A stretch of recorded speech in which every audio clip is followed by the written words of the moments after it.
Hola, ¿qué tal? Mi nombre es Andrea Robles, soy licenciada en Derecho, soy maestrante en Investigación y Docencia Jurídica y también soy maestrante en Ciencias Sociales. Y pues es un gusto poder estar compartiendo el módulo 2 de este curso de la Escuela de Formación y Especialización Judicial del Poder Judicial del Estado de Zacatecas. Envío un agradecimiento y una felicitación por el esfuerzo al director de la escuela, al licenciado Raúl Carrillo del Muro y particularmente a la licenciada Verónica Rivera Ramírez por este esfuerzo que están haciendo para pues poder especializarnos en el ABC del género. Y bueno, para ello pues voy a impartir este día el módulo 2. Vamos a estar hablando sobre el poder, cómo se ejerce el poder, quién lo ejerce, algunos modelos. Vamos a hablar también sobre movimientos sociales a través de la historia del feminismo y finalmente vamos a hacer un recapitulado breve sobre las olas del feminismo. Vamos comenzando con una presentación que les preparé por acá.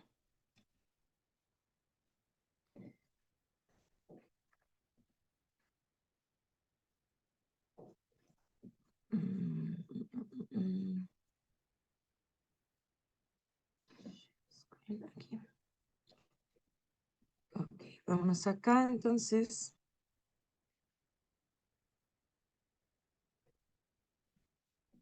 como verán, pues vamos a hablar del entendimiento del poder, ya decíamos. Y pues, bueno, estos son algunos de los conocimientos previos que ustedes ya obtuvieron en el módulo 1 para entender que cuando hablamos del empoderamiento de la mujer, del poder de la mujer y en general de cualquier enfrentamiento social, económico, político, al que se enfrentan las niñas y las mujeres, pues no está exclusivamente ligado al sexo, sino que tiene que ver con con la identidad, con la expresión, y veremos al último, en la cuarta ola del feminismo, que también tiene que ver con la orientación. Entonces, por eso les puse aquí este esquemita nada más como para recordar todo lo que vimos en módulo 1 y pues ahora sí a darle a lo propio, ¿no? ¿Qué es el poder? El poder tiene que ver con el mando fáctico, es decir, con lo que se ordena y en la realidad sucede. No nada más se queda en la teoría, no nada más se queda en la hipótesis, no nada más se queda en la intención, sino que en la realidad sí sucede. También tiene que ver con la fuerza que se ejerce de un sujeto a otro sujeto coercitivamente. Recordaremos que cuando hablamos de lo coercitivo, hablamos de todo aquello que se nos es impuesto sin que se nos consulte nuestra voluntad. Normalmente veremos que a través de la historia, pues, el poder se ha ejercido de hombres a mujeres, también de hombres a hombres y en general, pues, de comunidades a comunidades, de sociedades a sociedades, pero siempre veremos como un común denominador a la mujer en el último peldaño de esta pirámide social, ¿no? También el poder tiene que ver con las relaciones, principalmente con las relaciones asimétricas. Cuando Foucault hablaba y definía el poder, él entendía que el poder tenía que ver con ciertos procesos de dominación y con técnicas de obediencia, como lo vemos acá también en la diapositiva. Las técnicas de obediencia, pues que históricamente han cambiado abismalmente, ¿no? Pasando de la fuerza física, del sometimiento físico, al sometimiento psicológico, al sometimiento económico, al estrés social, a las enfermedades sociales, etc. Y también el poder tiene que ver, pues, con no tener impedimentos tanto mentales como materiales. Esta parte de definir los impedimentos mentales y materiales y presentarlos como dos temas diferentes, pues es una discusión bastante moderna, digamos, de los últimos 30 40 años en la filosofía. Es un pensamiento que viene a sentarse pues en la discusión académica a partir de una publicación de Isaiah Berlin, un filósofo alemán, cuando Isaiah Berlin propone dos conceptos de libertad, y así denomina ese libro. Y entonces Isaiah Berlin nos habla de la libertad positiva y la libertad negativa.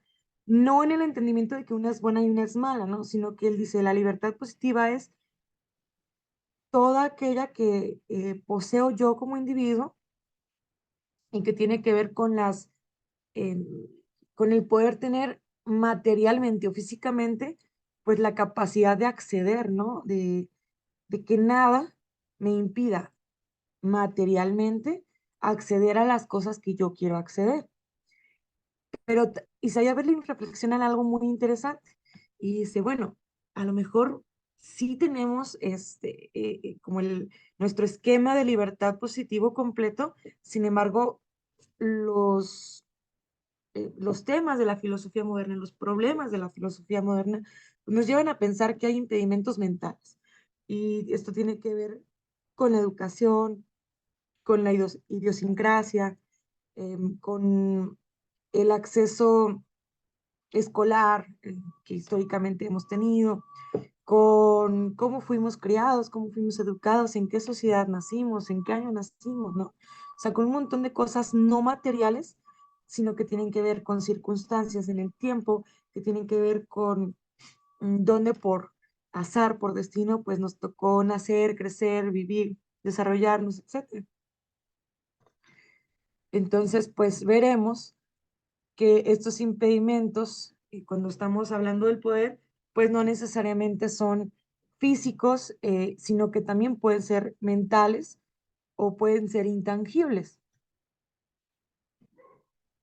Posteriormente, pues daremos respuesta a esta pregunta, ¿no? ¿Quién ejerce el poder? Vamos a hablar de tres esferas principales: el poder económico, el poder público y el poder social.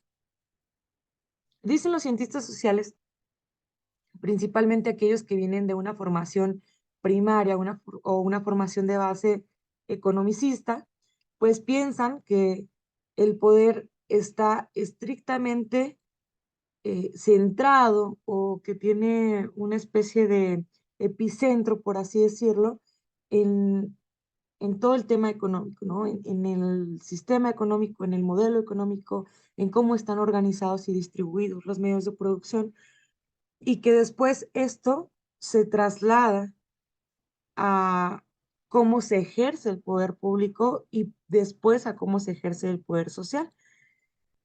Claro que, bueno, pues esto tiene que ver con una controversia, pues, eh, estrictamente doctrinaria, ¿no? Porque luego veremos que los politólogos o los sociólogos, pues, opinan lo contrario. Los historiadores o los que tienen formación en las ciencias jurídicas, pues pensarán que el nacimiento del poder está con su epicentro en lo público, pensando estrictamente en, en cómo nace la cosa pública, ¿no? La res pública, esta serie de pensamientos, esta serie de ideas, de conceptos que nacen en la antigua Grecia y que son conceptos que, bueno, pues son tan relevantes, fueron tan relevantes no solamente en su época, sino que fueron tan relevantes para el desarrollo de la humanidad que al día de hoy tienen vigencia. Hablando específicamente de la red pública, pues es lo que actualmente nos rige como país, ¿no? El ser una república federada. Y esto, pues desde esta óptica, desde estas disciplinas, nos llevaría a pensar que el poder tiene un origen público, con una soberanía pública, es decir, que el poder no está centrado o no está privatizado ni para particulares ni para civiles en la esfera privada, sino que el poder es como una especie de abstracción, ¿no? Que todos entendemos de manera más o menos homogénea, un poco, digamos, el pensamiento inclinado hacia lo ontológico, los planteamientos ontológicos de Kelsen, ¿no? Cuando Kelsen hablaba de cómo nacía el Estado y pues viene si bien no a refutar, si viene a poner en la mesa de la discusión conceptos que no habían sido ampliamente tocados, sobre todo los ilustrados. Entonces, Kelsen viene y plantea esto, ¿no? Dice, a ver, el Estado, sí, claro, pues es una cosa, ¿no? Y hemos peleado por el Estado y ha habido luchas intelectuales y ha habido confrontamientos violentos y un sinfín de movimientos sociales a lo largo de la historia para conceptualizar y aterrizar qué es el Estado. Desde esa óptica, pues, digamos, tiene amplia razón, ¿no? Kelsen cuando dice, bueno, eso está ahí en la historia y no lo podemos quitar. Sin embargo, es importante que, eh, que hablemos de cómo el Estado es una idea que viene de lo colectivo. No es que nada más una sola persona o dos o tres o cuatro o 10 o 1000 personas aisladamente estén pensando que el Estado es este concepto, ¿no? Sino que a través de diferentes procesos educativos, sociales, históricos, etcétera, y a través de la apropiación del conocimiento que se nos da en estos procesos, entonces es que colectivamente vamos infiriendo, detectando qué es el Estado. Entonces, eso es el planteamiento principal de Kelsen en su obra Teoría General del Estado, cuando él, en mi punto de vista, pues atinadamente dice, el Estado es un ente ontológico, ¿no? Entonces, pensando que la ontología, pues es una rama de la filosofía que estudia a los seres, sus características, entonces dice que este es el Estado, ¿no? Entonces, aquellos que provienen de estas disciplinas, como ya decíamos, no, o que están un poco más alejados de la disciplina economicista, dicen, no, el poder no está centrado en el modelo económico, ni en la distribución de las fuerzas productivas, sino que el epicentro del poder es cómo públicamente está organizado el Estado, ¿no? Y bueno, vendrán otras corrientes que dicen, no, está en lo social, pensando que no hay Estado, ¿no? Que es una complejidad pensar en esto, puesto que la sociedad natural, por así decirlo, es decir, la sociedad que no tiene una organización de Estado, pues bueno, para empezar, la última que hubo pues fue hace muchísimos años, ¿no? Y si tenemos alguna certeza a través de los datos que nos proporciona el estudio de la historia, es que las sociedades tienden a organizarse en todo sentido. Y esa organización pues sí tiene que ver con el poder, estrictamente con el poder, ¿no? Entonces, bueno, esta es una discusión que incluso al día de hoy sigue vigente, eh, si bien los académicos pues no han hecho un esfuerzo por quedarse en esa discusión nada más, sino migrar un poco hacia otros problemas y hacia otros fenómenos que pues tienen mayor relevancia para la sociedad. Sí es una diferencia muy clara que podemos ver desde el estudio de las ciencias sociales, ¿no? Esa contraposición de las ciencias económicas contra las ciencias tienen que ver un poco más con la sociología, con la historia, con el derecho. Bueno, sin embargo, las conclusiones llevan a pensar que uno está relacionado con el otro y que uno no existe sin el otro, ¿verdad? Y em, en ese sentido, pues, a ver, déjenles comparto nuevamente la pantalla para irnos a la siguiente diapositiva. Aquí está, compartir. Vamos.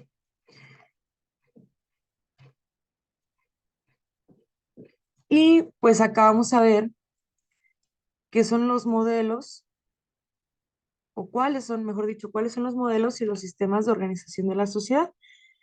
Vamos a hacer aquí como una pequeña pausita, ¿no? Porque ya traemos mucha narrativa ahí, sobre todo histórica. Esto es bien importante porque viene esta pregunta o este inciso, subtema, como le quieran llamar, viene a replantearnos esta discusión que planteábamos en la diapositiva anterior, ¿no? Cómo la persona primitiva pasa a ser una persona social. ¿Y qué tiene que ver esto con las estructuras económicas, con las fuerzas productivas que tiene que ver con las organizaciones sociales, familiares, y vamos a ver al final de la diapositiva que tiene que ver en específico con las mujeres, ¿no?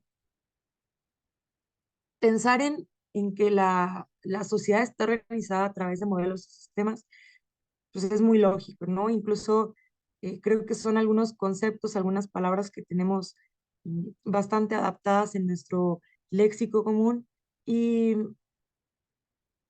mm, que lamentablemente, pues, en muchos casos caen en cierto vituperio, ¿no?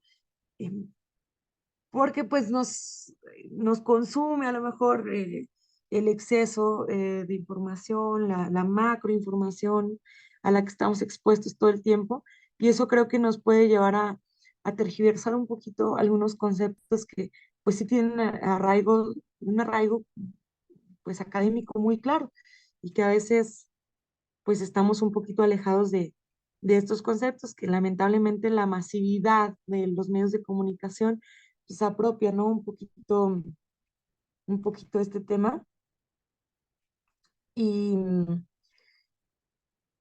y pues bueno, vamos a aterrizarlo en una obra clarísima,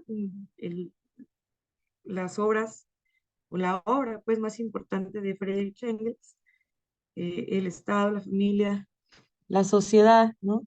Engels pues habla claramente y al día de hoy pues, su obra es bastante vigente porque, al final de cuentas, desde el punto de vista académico, desde el que se quiere estudiar a la sociedad, se tiene que ir sí o sí a lo que planteó Engels en su momento, ¿no? Por allá en el siglo XIX, cuando él en esta obra dice, ok, sí tenemos familias, sí tenemos sociedades y sí tenemos formas de organización actual. Sin embargo, hay que pensar que la familia no nació de forma fortuita. Las sociedades, pues mucho menos, sino que tanto la familia como las sociedades, como las conocemos en en el transcurso de la historia hasta llegar al día de hoy, en la actualidad, pues responden a ciertas necesidades evolutivas.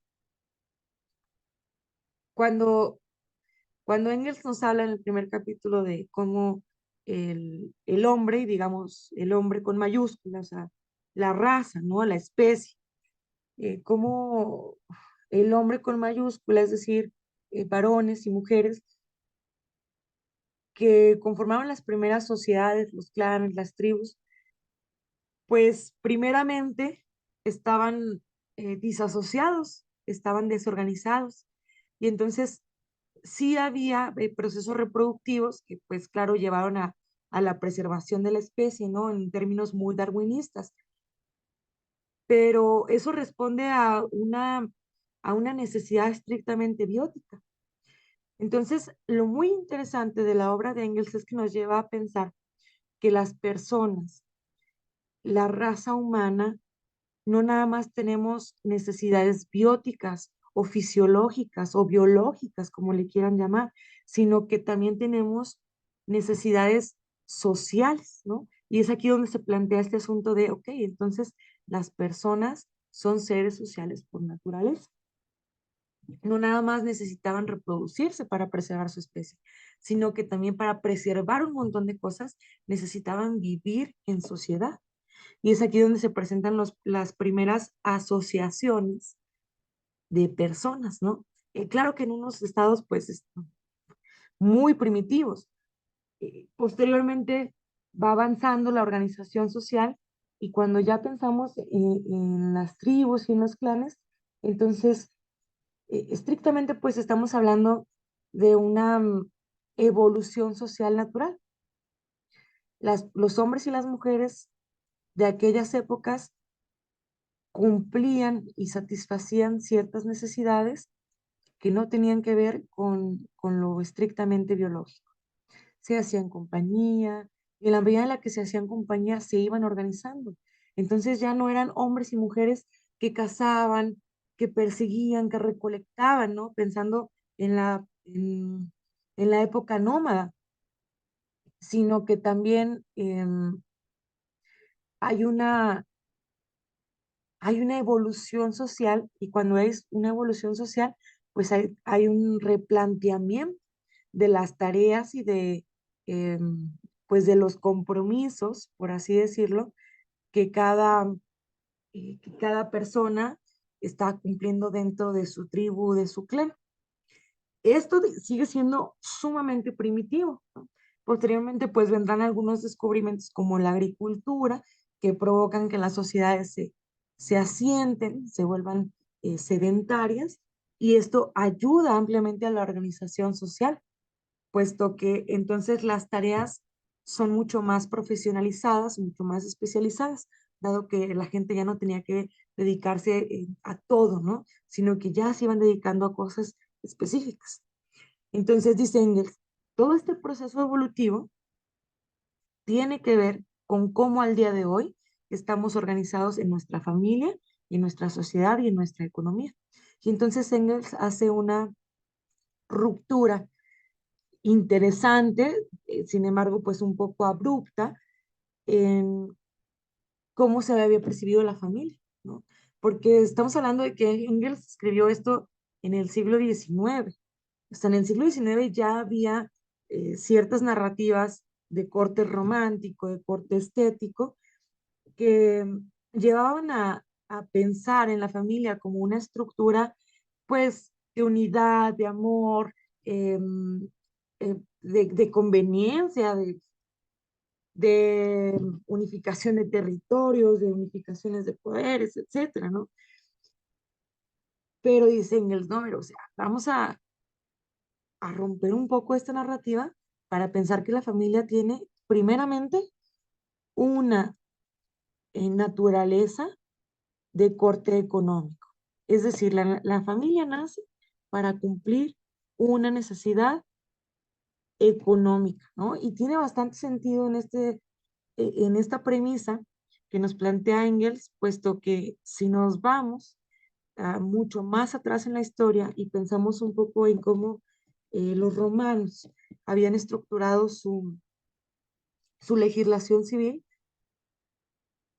que claro que tenía que ver con la familia, mm, pues no estaba nada romantizada, ¿no? La idea de la familia, sino que justo la familia nace para poder organizar, eh, heredar y poder mantener el patrimonio, ¿no? O sea, es decir, la serie de derechos, de obligaciones que tenían un carácter peculiar. Entonces tiene bastante sentido el planteamiento de Engels, ¿no? Este planteamiento, pues claro que no es desconocido para todos aquellos que provienen del estudio de las ciencias jurídicas, y que es muy extraño, ¿no? Que vengamos a encontrar una respuesta que tiene un origen jurídico en el Imperio Romano, particularmente con un piano, ¿no? Con esta división que él hace del derecho privado y el derecho público, y dice, no, el derecho privado es el derecho de las personas, y habla de derechos reales, y habla de sucesión, y habla de todas estas cosas que corresponden al derecho civil, al derecho de las personas. Pues tiene muchísimo sentido que haya una premisa muy grande de carácter económico, que en mi punto de vista, pues lamentablemente, las ciencias jurídicas han invisibilizado un poco en la pedagogía del derecho. Sin embargo, pues ahí está, ¿no? Y podemos hacer referencia a principalmente pues este autor, a Engels, pero veremos que pues muchísimos autores retoman esta idea, mm, y que no es nada descabellado, ¿no? Entonces, las organizaciones económicas pues, son las familias y los estados. La familia como un núcleo pequeño, como el núcleo, incluso el núcleo más pequeño de la sociedad, la célula más pequeña de la sociedad, y ya pensando en el Estado-nación como la célula máxima de la sociedad, ¿no? Entonces, estas organizaciones sociales y económicas nos llevan a hablar de modelos, y estos modelos, pues son básicamente tres, que han sido muy discutidos, sí, que siguen siendo discutidos, sí, y que seguramente seguirán siendo discutidos en lo que nos quede de entendimiento humano. Yo creo que sí. El capitalismo surge, tampoco surge de manera fortuita, sino que hay una acumulación originaria de la riqueza, ¿no? Como le llamaba Marx, Y esta acumulación originaria, pues no solamente la retoma Marx, sino que también la retoman incluso algunos economistas eh, que no hacen crítica como la hacía Marx, sino que hacían pues ya explicaciones de carácter economicista, ¿no? Como David Ricardo, como Adam Smith. Entonces, fuera desde la óptica, o fuera de la óptica, mejor dicho, de la crítica, pensar en el capitalismo, pues es histórico, ¿no? Porque sí hay una acumulación originaria de la riqueza. Incluso nosotros podemos observar en una línea histórica que la riqueza ahí está, siempre ha estado, en, en los bienes naturales, en la forma en la que los obtenemos, los transformamos, en la forma en la que nos apropiamos, en la forma en la que los vendemos, los comercializamos, etcétera. Pero ahí está. O sea, la riqueza está, ¿no? Y siempre ha estado y siempre va a estar. Sí, claro que ha ido evolucionando, ¿no? O sea, cuando los mercantilistas hablaban de que la base de la economía era, por ejemplo, el comercio, pues eventualmente mm, llegan algunos otros pensadores y desmienten un poco esto, ¿no? O sea, pensando que la única o que el único fin de una organización capitalista como un modelo económico es vender, comprar y vender. Entonces vienen algunos otros pensadores, como pues Marx, por ejemplo, ¿no? Que es el mayor exponente, mm, y dice, no, a ver, espérense, no nada más es comprar o vender, sino es también cómo estamos organizados a través de las fuerzas productivas. Y esto es importantísimo porque la mujer históricamente ha asumido un papel eh, de clase proletariada dentro de todas las organizaciones económicas que ha habido a lo largo de la historia. O sea, no importa en qué año nos ubiquemos, no importa en qué parte del mundo nos ubiquemos, la mujer siempre ha estado en el peldaño más bajo de las organizaciones económicas y de la organización productiva.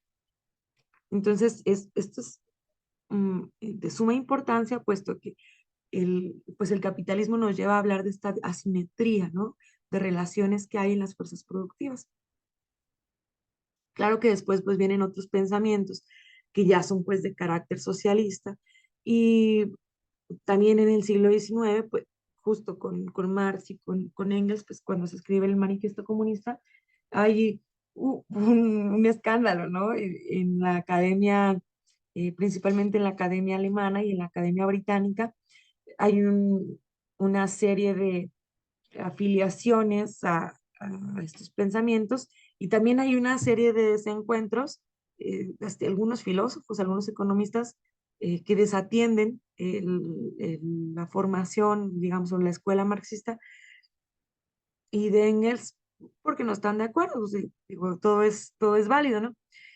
Pensaban algunos de ellos algunos de estos desertores precisamente, que el comunismo era estrictamente utópico y que era imposible de realizarse. Entonces después se plantea, ¿no? Con esta tesis, con esta antítesis, se plantea la posibilidad de una sociedad de paso, una sociedad de transición. Y es cuando se introduce al estudio de las ciencias sociales, pues el tema del socialismo, ¿no? Como, justo como eso, como una sociedad de transición.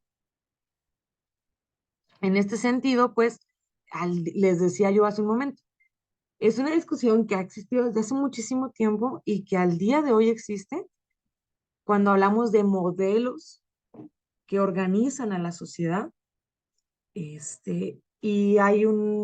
pues hay un sinfín ahí de encuentros y desencuentros a través de la recopilación académica. Al día de hoy, pues hay ya algunos ilustrados, alguna gente especializada en estas discusiones que pues siguen pensando que la discusión no está agotada, ¿no? Y que se replantean pregunta que nos hicimos al principio de la sesión, cuando decíamos, ok, sí, pues el poder existe, sí, sí existe, pero existe en lo económico, en lo político o en lo social, ¿no? Un ejemplo de esto, pues es, por ejemplo, Carlos M. Vilas,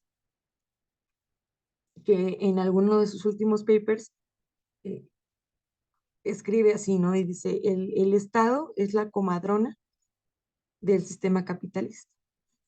Pensando que la comadrona es como esta persona que asiste a la mujer en un parto, ¿no? Entonces, eso es lo que piensa Carlos M. Vilas, que es un autor de bastante actualidad argentino, si no me equivoco, y que desde la escuela latinoamericanista dice esto, ¿no? O sea, sí existe el Estado, no vamos a negar la existencia del Estado, pero sí es importante pensar que el Estado y se desapega, ¿no? De este arraigo histórico que hay con el pensamiento griego, con el pensamiento romano. Dice, no, el Estado no es eso. El Estado en la actualidad, en el siglo XXI, es aquel que le permite al sistema capitalista nacer, reproducirse, producirse y subsistir y no morir, ¿no? O sea, porque hablar de que hay un fin del capitalismo, pues es una discusión también, pues muy amplia y de otra naturaleza. Entonces, ya que hemos hablado un poco de los modelos y sistemas de organización de la sociedad, pues hablaremos de los movimientos sociales a través de la historia y aquí vamos a introducir ya cómo hay una participación histórica de las mujeres. Si bien el principal componente o el principal, ¿cómo le llamamos? El principal sustantivo, ¿no? Que encontramos en el feminismo, pues es el 8M. Y pues seguramente ustedes ya mucho han escuchado sobre el 8M. En el módulo pasado seguramente ya pudieron conocer el origen de este movimiento, por qué el 8M y por qué no el 9 y por qué no el 7, qué tiene que ver el color morado, por qué lo asociamos como el color del movimiento de las mujeres. Y el 8M pensado pues como un movimiento colectivo, no como un movimiento aislado, ¿no? Eso es súper importante pues porque cuando hablamos de movimientos colectivos, pues entonces estamos hablando de que hay una organización previa de una pluralidad de agentes y que además en esta pluralidad de agentes pues hay comunes denominadores que son lascivos o que están afectando, se encuentran pues en un estado dañino para esta colectividad, ¿no? Para estas comunidades. Mm, Entonces, aunque pensemos en el 8M como el gran movimiento o el anclaje histórico del movimiento colectivo de las mujeres, hay una constante presencia de niñas y mujeres en diferentes luchas históricas, desde todo el tiempo, ¿no? Porque la mujer ha existido desde el inicio de la humanidad y no hay un solo periodo o un solo episodio de la historia o de la prehistoria que pretenda contarse sin la presencia activa de las mujeres. Sin embargo, como decíamos ya anteriormente, también en esa historicidad, las mujeres han ocupado el último peldaño de una manera sistémica. Por eso es que cuando hablamos de movimientos históricos o de movimientos sociales a través de la historia, pues sí es importante que hagamos ahínco o cierto énfasis en algunos movimientos que han sido o han representado algunos hitos para el desarrollo de las sociedades, ¿no? Si pensamos en el Renacimiento, pues claro que hay una presencia femenina importantísima, ¿no? Y qué orgullo también decir que hay una presencia no solamente femenina, sino que también mexicana, ¿no? Cuando hablamos, por ejemplo, de Sor Juana Inés de la Cruz como una poetisa, exponente del barroco, por allá del siglo 13, 14, ¿no? O sea, entonces, hay, podemos decir algunos nombres aislados, pero la presencia de la mujer ahí está, no nada más en los procesos sociales, sino también está en las representaciones artísticas. Y pensemos que las representaciones artísticas no existen sin los movimientos sociales. Y los movimientos sociales no se retroalimentan y no se expresan y no se extienden sin sin las representaciones artísticas, ¿no? Entonces, por eso es bien importante hablar del Renacimiento, porque aquí tenemos, en este periodo, tenemos presencia femenina. Después en los procesos colonizadores, bueno, pues esto está pues más que contado, ¿no? Mm, Como los microejércitos colonizadores, representantes de la corona española, particularmente de la corona española, pero también pues de la corona francesa y de la corona portuguesa. Vamos a hablar específicamente de la española, cómo tuvo que hacerse fuerte a través de la presencia femenina, ¿no? La Malintzin, que tan mentada ha sido a través de la historia de México, pero más allá de las posturas que pueda haber, es- pensando en la Malinche no nada más como un sujeto, ¿no? Sino hasta como un adjetivo, puedan ser buenos o puedan ser malos, la presencia de este sujeto es importantísima en la narrativa del, del México como colonia y del México en su vida independiente, puesto que ni una cosa ni la otra hubieran pasado como pasaron en un transcurso histórico si no hubiera habido esta presencia de las mujeres, no nada más de Malintzin, sino en general de las mujeres, en este intercambio cultural con la llegada de, de los colonizadores, ¿no? A los pueblos originarios de México. Cuando pensamos en la Revolución Francesa, pues claro que sí tenemos que hablar de las mujeres, ¿no? María Antonieta María Antonieta de Austria fue pues sumamente cuestionada en su actuar como monarca. Incluso este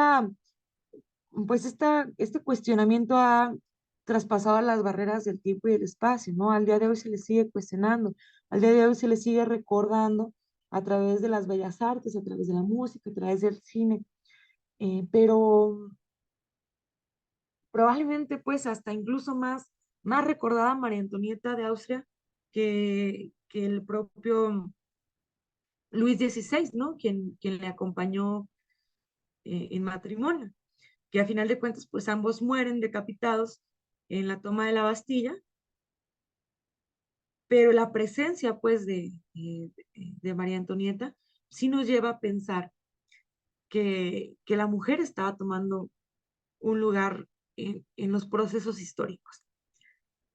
Más allá de querer resolver si había un mando fáctico, pues ya es un avance pensar en el nombre, en nombrar a la mujer en un proceso histórico y además en un proceso histórico tan relevante como, pues como lo fue la Revolución Francesa, ¿no?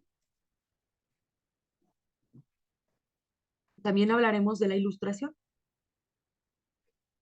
El movimiento de la Ilustración, que se da un poco paralelo a la Revolución Francesa, tiene mucho que ver cuando hablamos de los movimientos sociales a través de la historia, pensados desde la perspectiva de género, puesto que mucho estudiamos a los ilustrados, ¿no?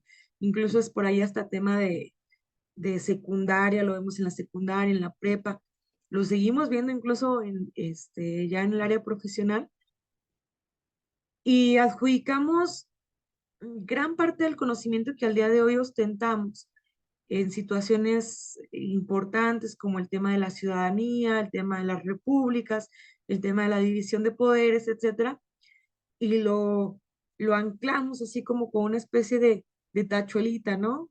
Con nombres de varones, pensando que pues eran grandes pensadores, ¿no? Por ejemplo, un, un Rousseau, un, eh, eh, un conde de Montesquieu, por ejemplo, un John Locke, etcétera, ¿no? Sin embargo, es importante reflexionar y hacer una pausita aquí para también mencionar que estas personas, si bien, claro que tienen pues su mérito académico, su mérito intelectual, pues también estas personas fueron quienes se opusieron a que cuando se repiensa y se replantea toda esta abstracción que tiene que ver con la normatividad y con el derecho positivo y con la escritura de la norma para que sea positiva, para que sea vigente, cuando se repiensa todo esto después de la Revolución Francesa. Y entonces la gente en el pueblo francés dice, no, no, no, ya no queremos monarquías, ya vamos a regresarnos a las ideas griegas que tienen que ver con la república, vamos a dividir, ¿no?, los poderes públicos para que no estén concentrados en una sola persona como fue el periodo de Luis XIV, el mentado rey Sol, ¿no? Cuando pasa todo esto, es muy interesante hacer una pausita aquí, porque estas personas, así como les podemos atribuir el, el volver a pensar lo que los griegos ya habían pensado muchos años atrás, también tenemos que ser muy responsables, puesto que la historia es ambivalente, ¿no? La historia no nada más se construye de un solo lado. Entonces, eso es como la parte muy buena y muy rescatable. Sin embargo, también está esta parte, poco contada, por cierto, donde Rousseau y compañía se opusieron a que la mujer tuviera una participación activa dentro de la nueva ciudadanía. Y tiene mucha lógica porque el documento, digamos, jurídico e importante que emana no nada más de la Revolución Francesa, sino de todo el movimiento ilustrado, pues es la Declaración Universal de los Derechos del Ciudadano y del Hombre. ¿Por qué hacer la diferencia entre los derechos del ciudadano y del hombre? Porque estos ilustrados se oponían abiertamente a que los niños, los adolescentes y las mujeres tuvieran la calidad de ciudadanos o de ciudadanas. Y esto, pues, evidentemente tiene una implicación jurídica, sí, tiene una implicación sociológica también, tiene una implicación por donde le busquemos, desde la disciplina o el área de estudio que le busquemos. Y lamentablemente, pues, hay una deficiencia intelectual que venimos arrastrando, puesto que como en su momento no tuvo mm, pues el suficiente cuestionamiento, ¿no? O no fue lo suficientemente controvertida o no fue lo suficientemente debatida, pues por muchos años permanece esta idea de que sí el hombre tiene que ser libre, pero el hombre varón, y el hombre varón adulto, no nada más el hombre varón, no, o sea, el hombre varón adulto. Y pensar entonces que la niñez y la adolescencia pues no contemplan ningún tipo de derecho, ¿no? Ya ni siquiera hablar de las mujeres y ni siquiera hablar de las mujeres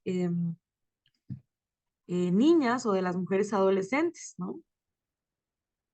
Entonces, a ver, vamos a regresar aquí la pantalla.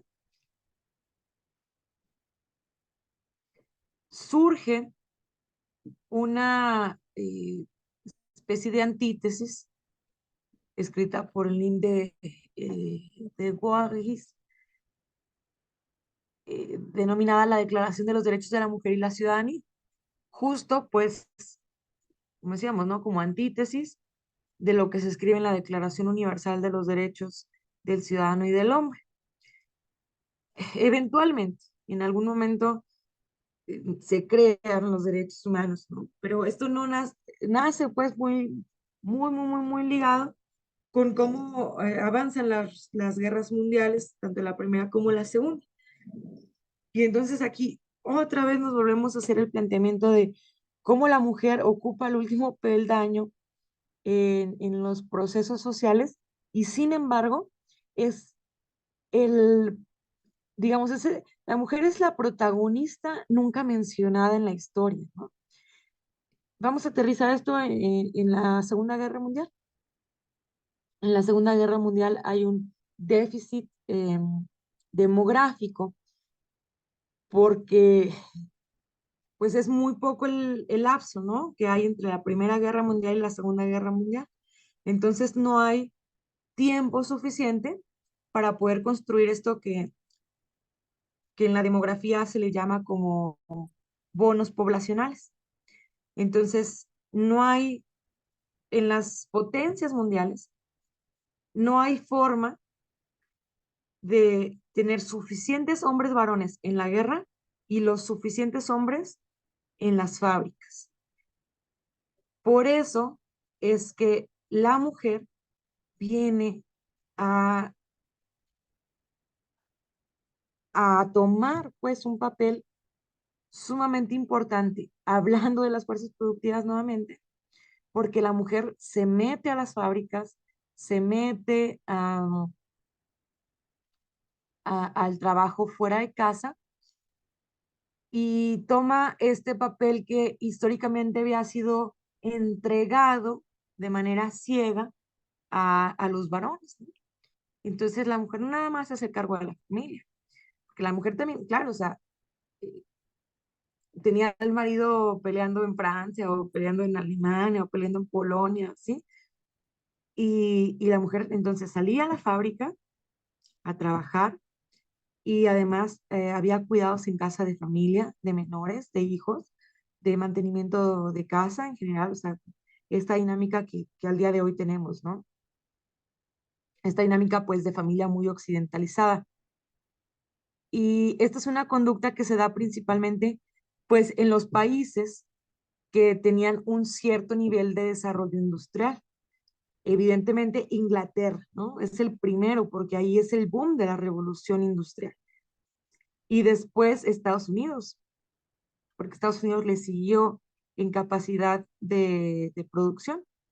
Pero este modelo se empieza a normalizar de alguna manera, ¿no? En la conversación pública, se empieza a normalizar en la narrativa social, se empieza a normalizar dentro de los procesos antropológicos sociales y esto se convierte pues en un fenómeno que empieza a revestir otras regiones del mundo como Latinoamérica y otras partes del mundo occidental, principalmente del mundo occidental.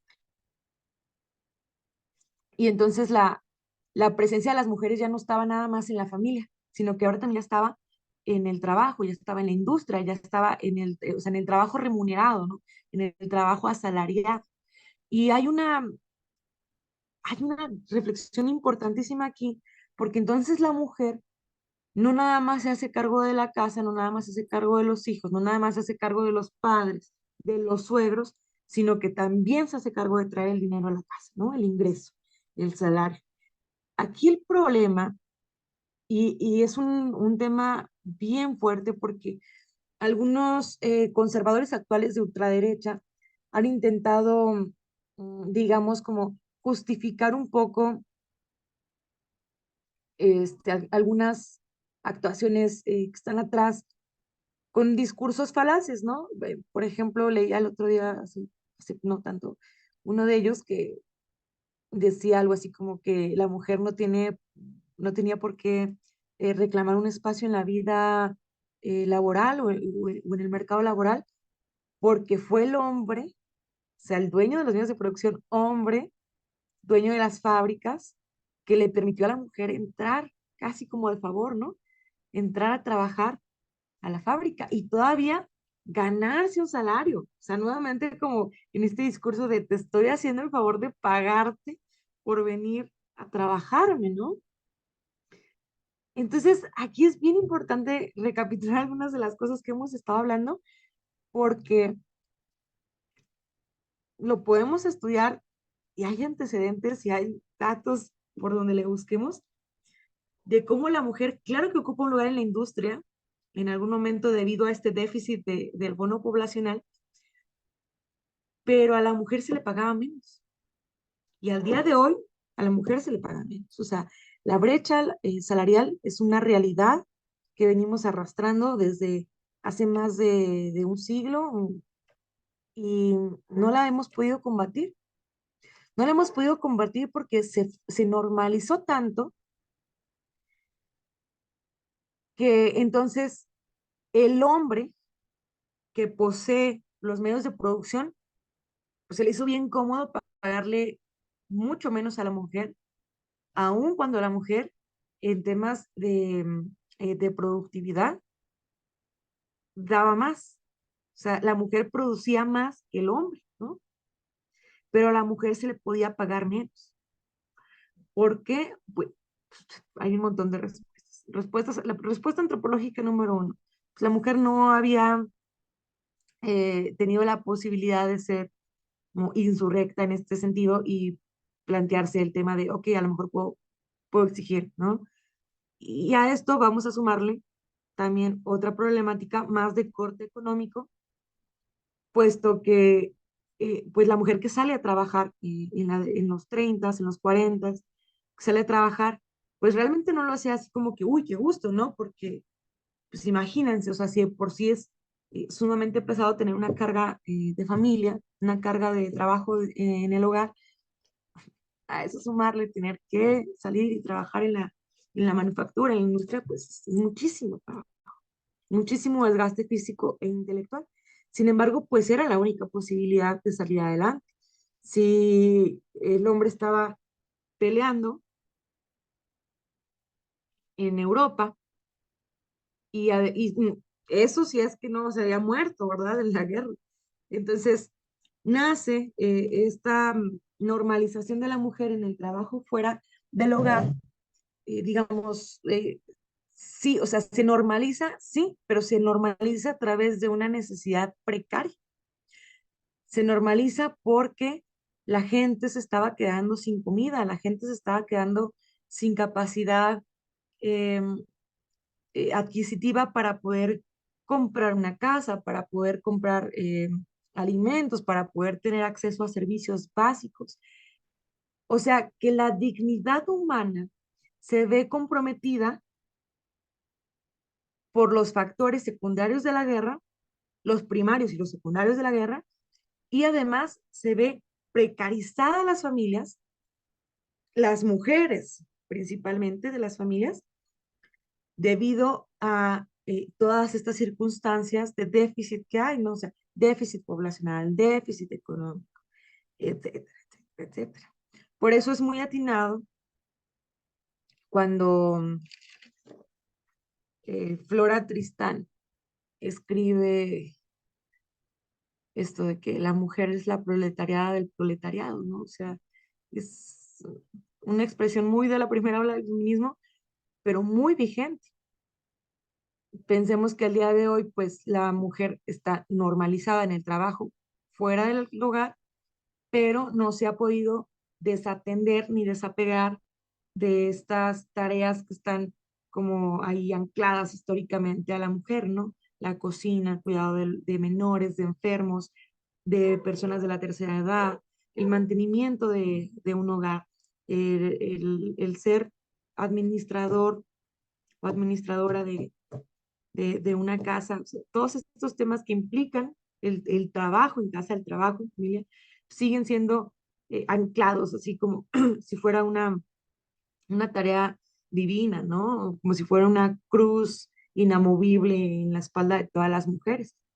Pero al mismo tiempo se les sigue exigiendo dentro de la industria, se le sigue exigiendo dentro del mercado laboral. Y no nada más se le exige, sino que se le presentan circunstancias adversas que ustedes ya vieron en el módulo pasado, como esto de el sticky floor o los suelos pegajosos, ¿no?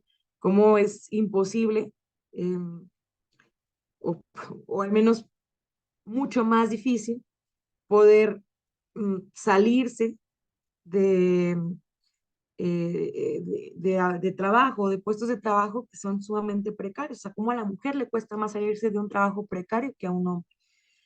O pues también los techos de cristal, ¿no? Que pues igual tiene que ver con cómo, aunque haya algunos avances estrictamente normativos u orgánicos, por así decirlo, en el mundo laboral, la mujer puede acceder a más y mejores puestos en el mundo laboral, sí, pero eso no significa que acceda en las mismas condiciones salariales, de seguridad social, etcétera, o educativas incluso, que en las que accede un hombre. Y también implica, o sea, esto del techo de cristal, pues también implica que aunque hay la posibilidad de acceder, estoy todo el tiempo pensando en que igual tengo que salir de mi reunión porque tengo que recoger hijos en la escuela, porque tengo que llegar a preparar comida, porque tengo que lavar ropa, porque soy quien tiene que administrar el hogar, ¿no? Entonces, finalmente, pues en estos movimientos sociales a través de la historia, también hay que hablar de la construcción de los estados modernos del siglo XX, que es un poco todo lo que hemos estado hablando a través de este ratote ya, y cómo em, pues los estados en lo formativo, en lo orgánico, en lo normativo y en todas las aristas que podamos pensar de la organización estatal, o sea, en el Estado-Nación, pues tienen una construcción que nos llevan a pensar en estas asimetrías, ¿no? En estas eh, vulneraciones sistémicas que han acompañado históricamente a la mujer. Y ya, pues finalmente vamos a hablar de las olas del feminismo, mm, desde la primera ola hasta la cuarta ola. Claro que pues, habrá un montón de cosas que se queden fuera de esta plática, de este módulo, por una cuestión de tiempo, ¿no? Porque es un tema amplísimo, es un tema que mucha gente pasamos estudiando durante años y gente pues muy destacada en la academia, en el mundo académico, en el mundo educativo, pasa toda una vida estudiando y seguimos todavía con muchas dudas, ¿no? A veces entre más estamos ahí en el debate intelectual, pues más dudas tenemos, ¿no? Lamentablemente. Pero bueno, pues acá para temas prácticos vamos a abordar estas aristas nada más, ¿no? Para tampoco hacer muy pesada la sesión. En la primera ola del feminismo, que bueno, hay debates, ¿no? De cuándo se presenta. Hay, algunos dicen que desde el siglo XVII. Sin embargo, pues, o sea, en lo que casi toda la gente tiene, casi todos las estudiosas principalmente, ¿no? Encuentran en común es esta temporalidad, finales del siglo XIX y principios del siglo XX, principalmente en Inglaterra, en Estados Unidos y en Latinoamérica, que no es exclusivo de estos lugares, solamente principalmente, claro que se presentó en otros lugares del mundo. ¿Qué se buscaba en la primera ola del feminismo? Ojo aquí, vamos a hacer un paréntesis. Vamos a pensar que el feminismo para este momento ya no es un pensamiento aislado individual, sino que el feminismo ya es un pensamiento organizado, colectivo y que tiene ciertas demandas específicas, no nada más respondiendo a las necesidades individuales o particulares de las mujeres en su esfera privada, ¿no? Sino pensando en las necesidades y en las peticiones que tenían las mujeres ya en un pensamiento sistémico colectivo. O sea, ya no es pensar yo como Andrea Robles desde la perspectiva de Andrea Robles y desde la vida que tiene Andrea Robles, ¿no? Sino yo como mujer, como parte de una sociedad que estoy compartiendo un tiempo y un espacio con millones de mujeres, billones de mujeres en el mundo, ¿no? Y que compartimos más o menos contextos. Y esto también pues nos lleva a compartir más o menos prerrogativas, nos lleva también a compartir más o menos solicitudes y más o menos necesidades, ¿no? Entonces, en esta primera ola, uno de los puntos más importantes fue repensar el matrimonio. ¿Qué hacía la mujer dentro del matrimonio? Y ya hablamos en la diapositiva anterior, hablamos ampliamente de cuál fue el papel de la mujer en el matrimonio y cómo tiene un cambio muy abrupto, que este cambio tiene dos respuestas inmediatas, ¿no? Una es la guerra, dos es la organización de las fuerzas productivas en el mercado.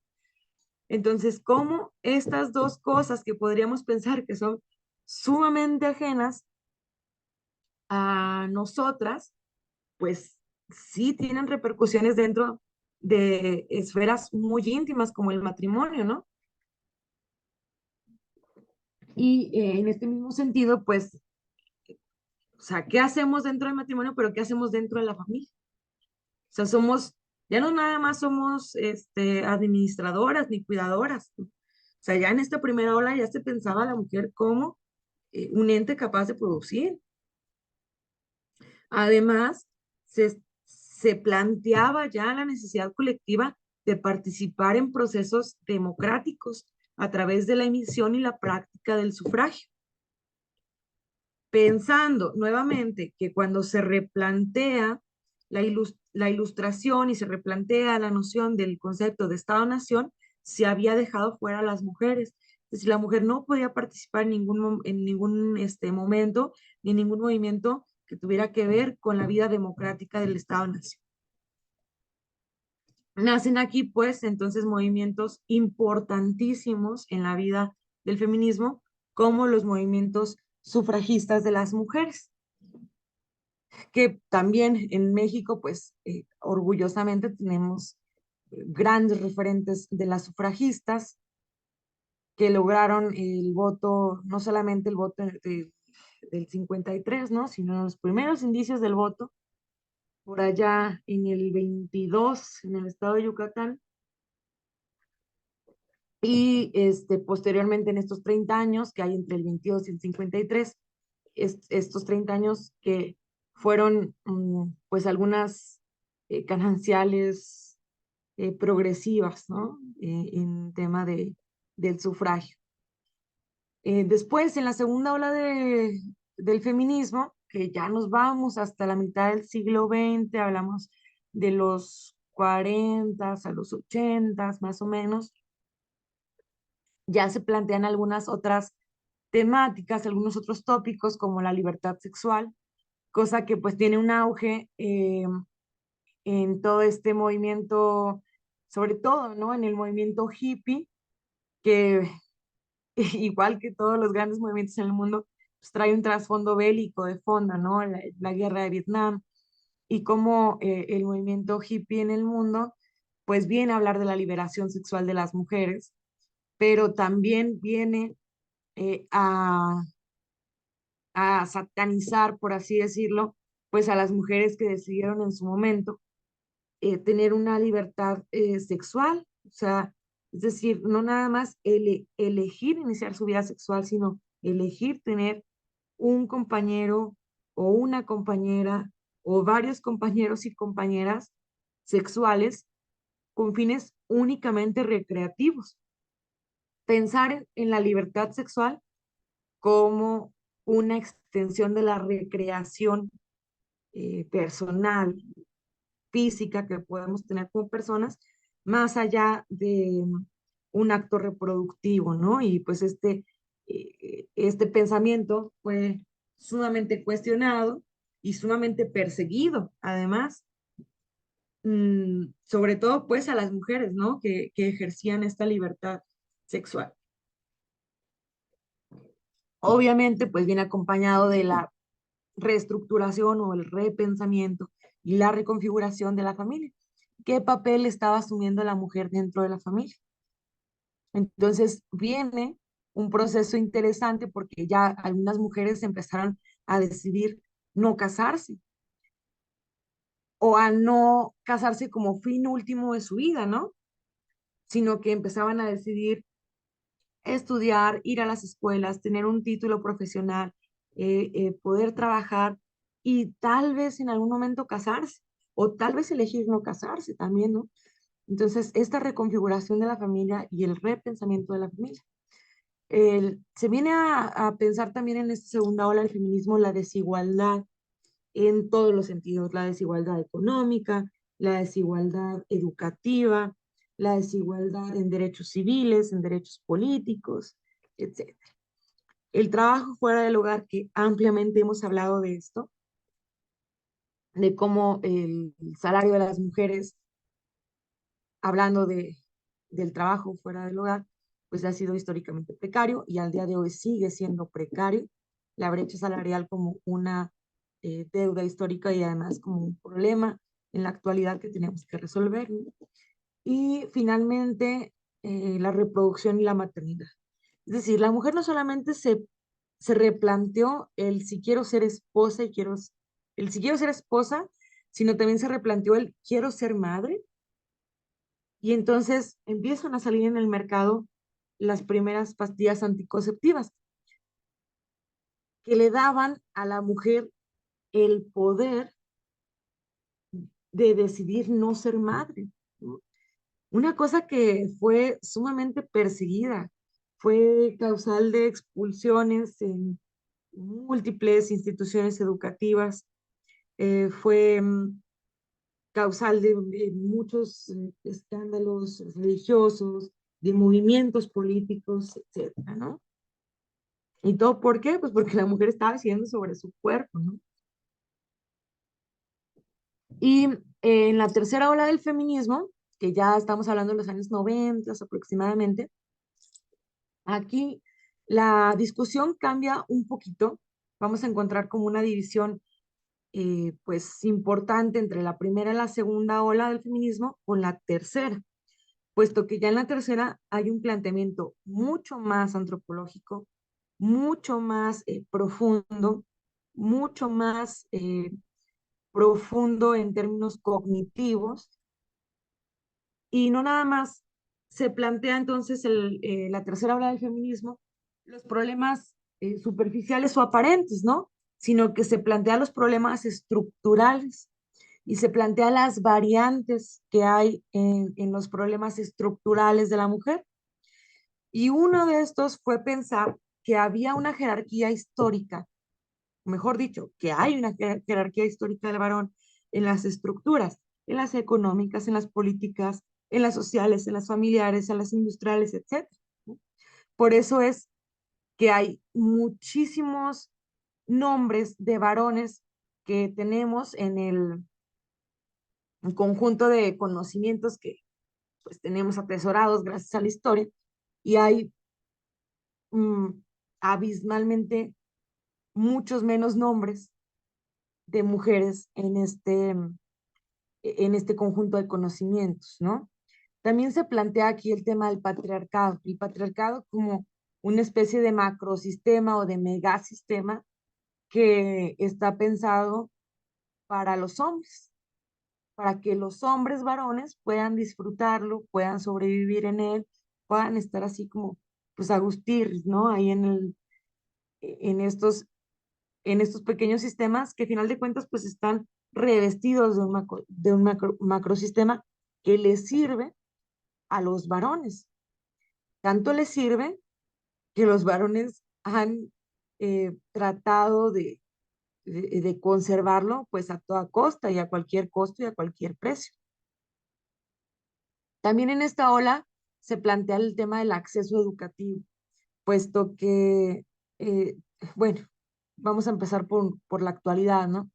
El rezago educativo en las mujeres sigue siendo, lamentablemente, un tema de actualidad por un montón de factores, ¿no? Hay algunas personas que podrían pensar que está relacionado con el inicio de la vida sexual de las mujeres. Y si nosotros analizamos qué nos indica la estadística, eh, en las instituciones que se dedican a hacer este tipo de estudios en México, pues evidentemente sí, ¿no? Arroja el Instituto Nacional de las Mujeres que antes de los 17 años, 15, 17 años, ¿no? Que es en promedio el inicio de la vida sexual de las mujeres en el país, las mujeres estudian más que los hombres y que las mujeres tienen mejor, no solamente estudian más, sino que tienen además mejor aprovechamiento académico que los varones.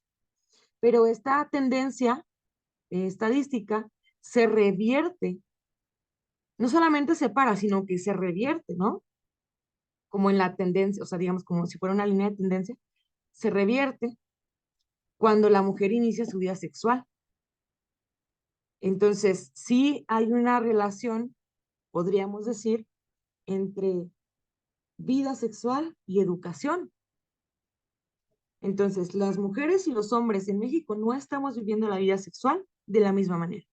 Y esto nos está llevando a que en otras áreas o en otras esferas, como en el tema educativo, tampoco estemos igual.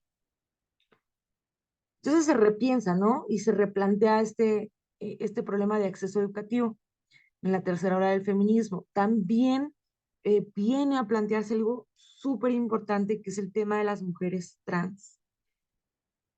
Así empezamos este módulo, ¿no? Diciendo, ser mujer no nada más es todo aquello que nos hace mujer desde el aspecto biológico, sino que el ser mujer también es una condición social, también es una condición identitaria y también es una condición expresiva.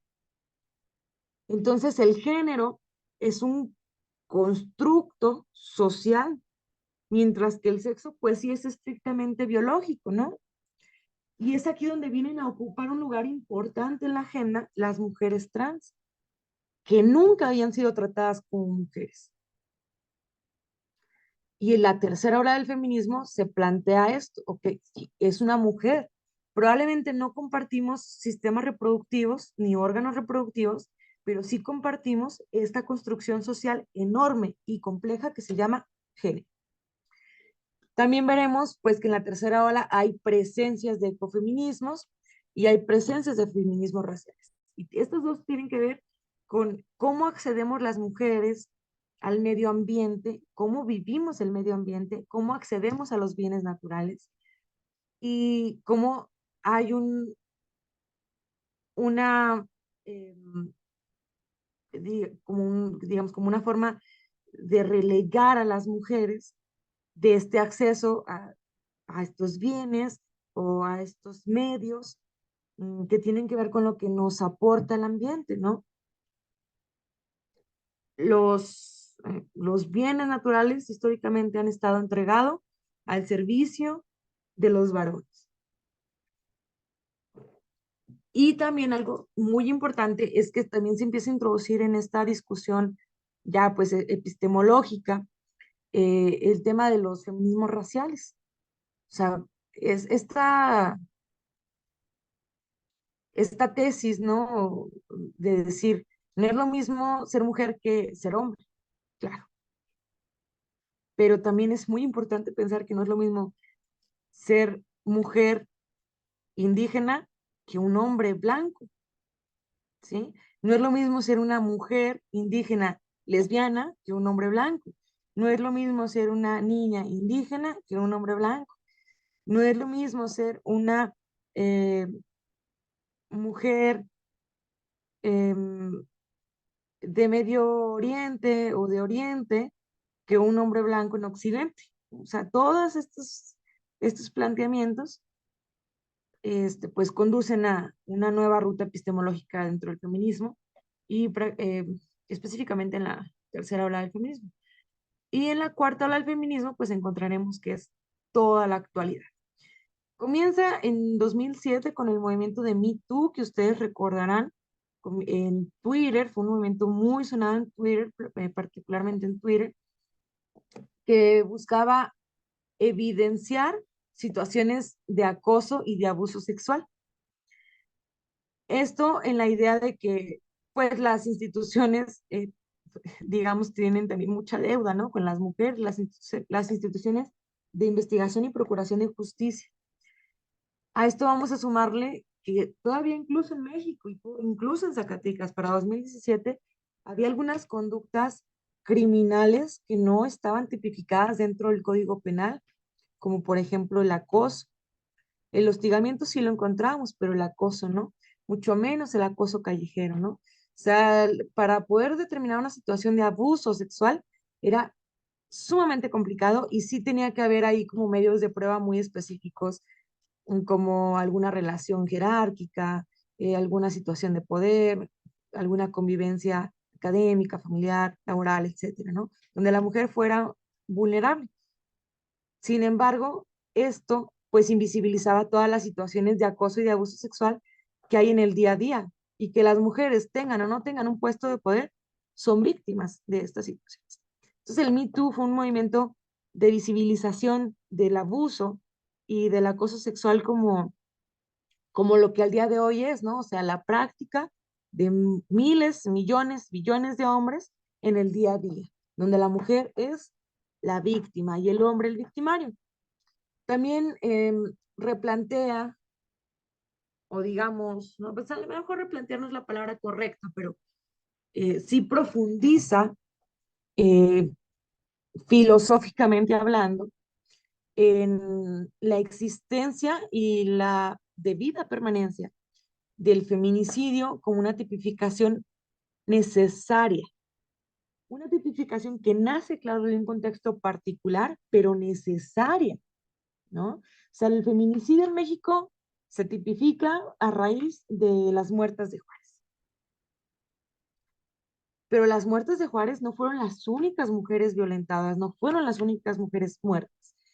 Entonces, el feminicidio se plantea ya en la cuarta ola, ya digamos, en la teoría feminista, o sea, con elementos metódicos y académicos, se plantea el feminicidio como la forma más agresiva de violencia que sufre la mujer, que culmina con la muerte de la mujer, ¿no? A razón de situaciones de género. Entonces, el motivo circunstancial o histórico que llevan a pensar que el feminicidio debe estar tipificado dentro de las legislaciones penales, primeramente la federal y después pues ya las locales, es la situación de las muertes de Juárez. Pero hay una ola de violencia enorme en el país y en el mundo contra las mujeres que entonces llevan a pensar que no nada más las mujeres de Juárez son las únicas víctimas, sino que hay víctimas todos los días y que el feminicidio es la peor forma de violencia, ¿no? Por eso debe de permanecer ahí. Cosa que también la ultraderecha, desde la política, desde el ámbito académico, pues han intentado desacreditar, diciendo que no puede haber un feminicidio porque no hay un varonicidio o un homicidio, ¿no? Eh, y que entonces esto es discriminatorio. Y no se pueden a pensar, uno, sobre esta máxima de la discriminación, es que la discriminación a la inversa no existe, ¿no? O sea, no podemos hablar de que el hombre está siendo discriminado, o sea, el hombre como varón, en su posición de varón, está siendo discriminado, puesto que históricamente el varón es el que ha ostentado el poder político, el poder económico, el poder social, y también, claro, el poder jurídico. Se habla también de la explotación económica, como lo hemos hablado desde el principio de este módulo, o sea, con esta brecha salarial.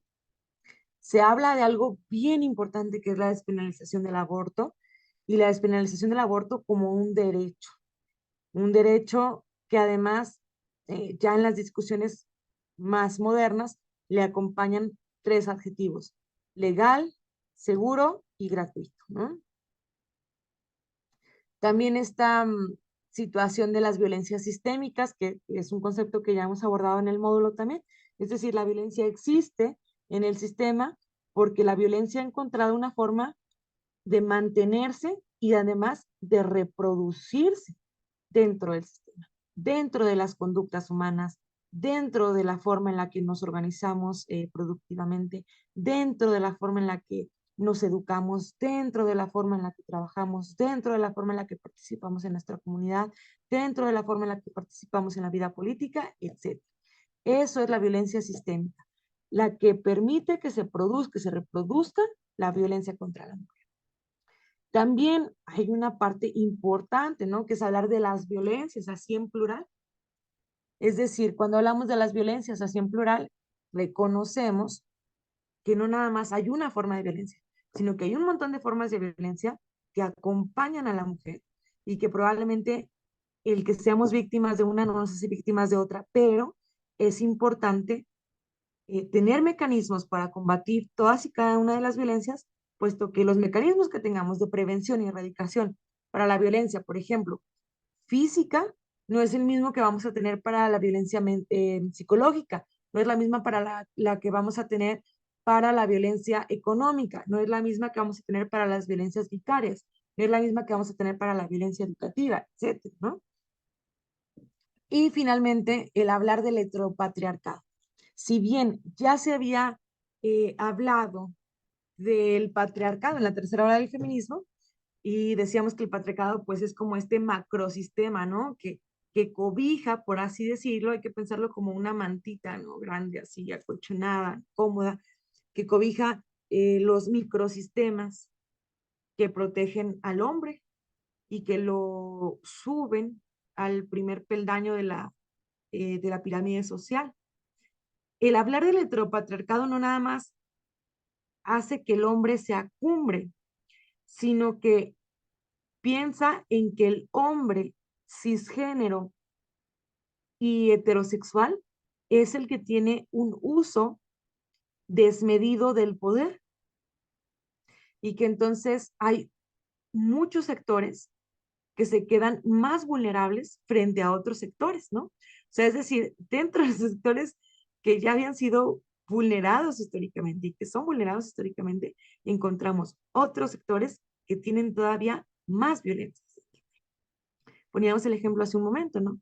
No es lo mismo ser una mujer que ser una mujer lesbiana, no es lo mismo ser una mujer que ser una mujer trans, o no es lo mismo ser una mujer que ser una mujer lesbiana trans, etcétera, ¿no? O sea, nos podemos ir así con el ABC de la orientación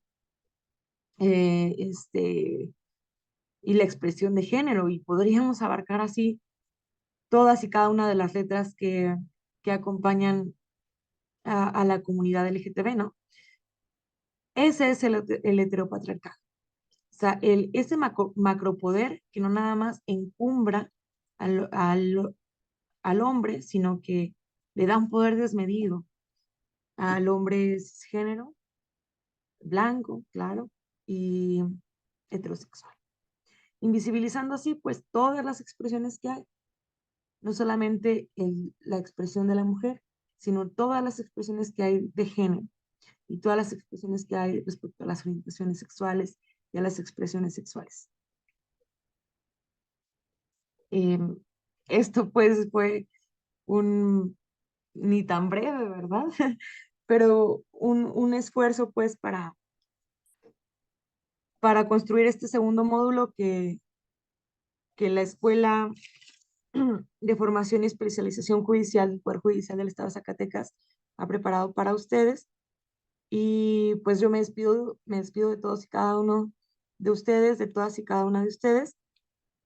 Claro, no sin antes agradecerle nuevamente al director Raúl Carrillo del Muro por el espacio, no sin antes agradecerle nuevamente a la licenciada Verónica Rivera Ramírez por la confianza que tiene en su servidora para compartir estos temas que nos apasionan a ambas.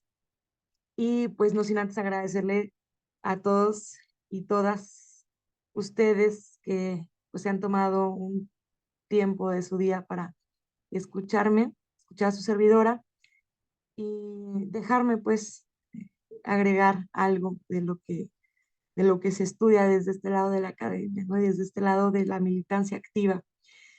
Y pues bueno, son muchos años y espero que sean muchos años más de estudio, de controversias, de preguntas y, ¿por qué no?, también de respuestas.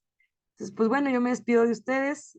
Soy Andrea Robles, estoy a sus órdenes y cualquier cosita, pues supongo por ahí me pueden contactar a través de la Escuela de Formación y Especialización Judicial.